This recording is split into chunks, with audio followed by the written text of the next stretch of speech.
game na. Ito nga pala yung pinadala ni Mr. and Mrs. Smith from Facebook. Ngayon, titingnan natin kung talagang legit ba.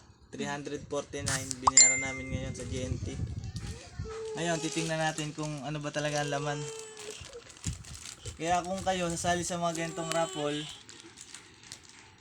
makikita nyo kung anong totoo.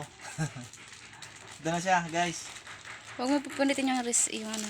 Pakagunting lira. Ayan ako. Baka gunting lang. Bubuksan na natin. Yan. Parang ano, scam. 18K gold.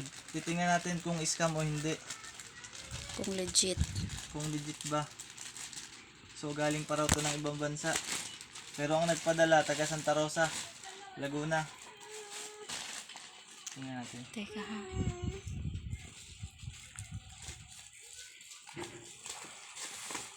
Ano kaya? Excited na ako ah. Pero parang ang laki. Hindi, malay mo. Binarot lang sa ano. Ang laki. Ito. Charan! Taran! Ayun oh. Tanga eh. Ito guys. Ito yung laman niya oh. O ayan oh. Ito yung laman niya. 349.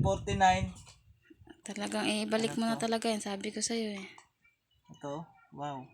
Kaya kay Mr. and Mrs. Smith, salamat sa 18K na gold mo. Ito siya oh.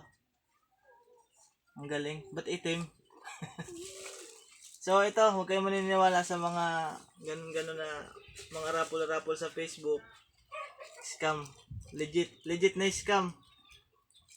So yun lang. Madumi. Scam. Putika. Kaso madumi. Karmahin sana. Para madumi man.